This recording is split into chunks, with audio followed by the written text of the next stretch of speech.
Detroit is on the up and up. Third place team this year, but in the years to come, Aaron Rodgers does. We don't know how long he has left, and Kirk Cousins probably won't be the quarterback in Minnesota for too long. Those lines are coming, man. Motor City's on the rise. In all Not like the Bears sports. You though. know who's not on the rise though? Ooh.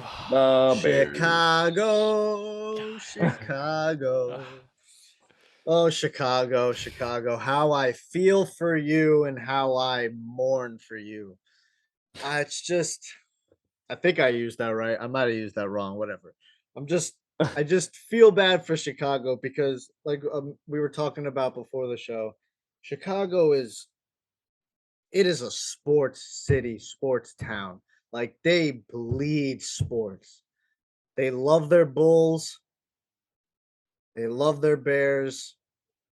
I don't know who their baseball team is because I don't follow baseball that much. The Cubs But and the White Cubs, Sox. that is my bad.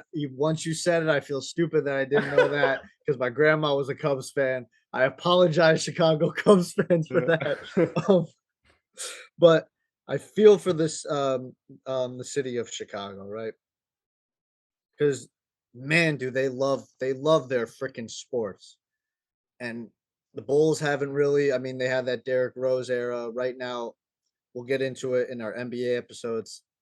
This is an all right team. I liken it to the Atlanta Hawks back in 2015 or whatever. But that's besides the point.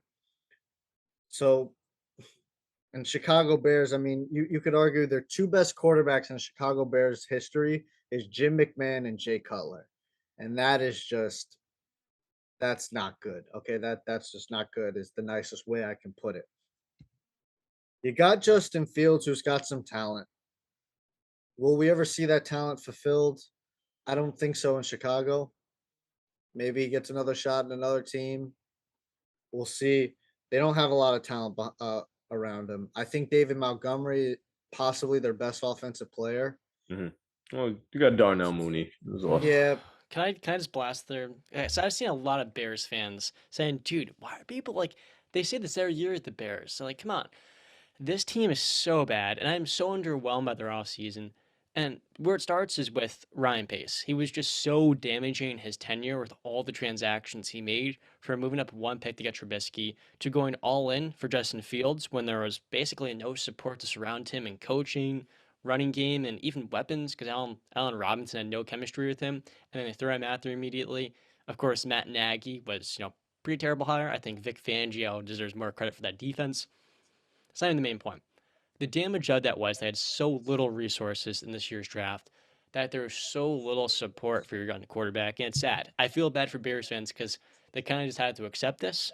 Let's talk about their weapons. Darnell Mooney was awesome last season. Gets to 1,000 yards. Terrific young receiver that they got on day two. No, day three, right? Mhm. So I think Mooney's awesome. I think he's gonna have a lot of touches, a lot of targets this year. That's great. Then you look at like this team's X factor. Let's look at some of the other weapons. So David Montgomery, he's a high volume, low efficiency guy. High volume, low efficiency. It's not ideal, and the offensive line's terrible. Look at the weapons. Traded Stone through Nikhil Harry. I thought that was solid. Take a flyer on him. So now his Justin's second to fourth weapons are Byron Pringle, a 25-year-old rookie in Velus Jones, and Nikhil Harry. Bad. that's not getting it done. They have one of the That's worst offensive bad. lines in the game, and they made sure to get a conservative coaching hire and a defensive coordinator from Indianapolis to make sure he's properly supported. So they're going to be in great shape. And then you look at their schedule; it's not impossible, but I think this team will be lucky to win more than two games. There is just nothing on this offense outside Darnell Mooney. I think Cole Kmet, really good receiving tight end, but I mean, the offensive line is so bad. You lose James Daniels, your best offensive lineman to Pittsburgh. You don't address receiver in the draft. Sure, you maybe add some guys for depth moving forward, but you still trade your best player in Khalil Mack, who they invested a ton into. That's another one of those highly damaging moves by Ryan Pace. I think Ryan Poles, he's doing a fine job given the situation he stepped into. This is a terrible, and I mean awful position he's just being thrust into to save this franchise. Justin Fields is being set up to fail absolutely. There's no other way to put it. And I think, well, he's got the talent, he's got the athleticism. I'm a Steeler fan. He had really good moments in that game, leading a comeback drive before stolen away from him. I don't know how he's going to succeed here if they don't figure this out in the next year. I think they have one season. We saw Sam Darnold in New York.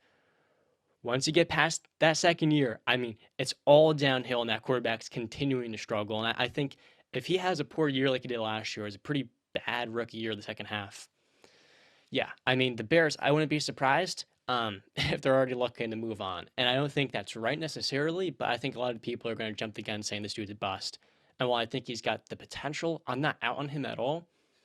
The most important thing for a young quarterback is setting them up to succeed. You look at Alex Smith, Baker Mayfield, those Mm. guys were terrible until he got the support around them. You look at Aaron Rodgers, Tom Brady, even Ben. Ben sat a few weeks, I think 1 week, not a great example. But Rodgers sat 3 years behind a Hall of Famer. And Kirk Cousins. If you're not sitting behind that guy and you're also starting without any support, the likelihood of that quarterback actually living up to his potential or fulfilling anything near that, it's so unlikely. Dak Prescott, he came in a week one, but he had the best offensive line in the NFL, a great running back, and Mhm. some good weapons. I think it's just unrealistic and naive to say, frankly, Justin Fields is going to succeed with the support. Like I said, I think Mooney's really good, but now he's number one. So all of those opportunities that are kind of being granted to him because defenses are paying closer attention to Allen Robinson, that's gone. He is the main man. That's what defenses No. are focusing on.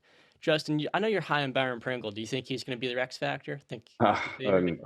No, no, not at all. Honestly, I'm. That's funny though. You definitely made me laugh. But I'm looking at the Bears. Have you guys ever seen the SpongeBob episode where there's just nothing but chaos going on in his brain, and they're throwing fires, shredding papers, and all that Yeah. stuff? I when I think of that, I think of the Bears front office right now.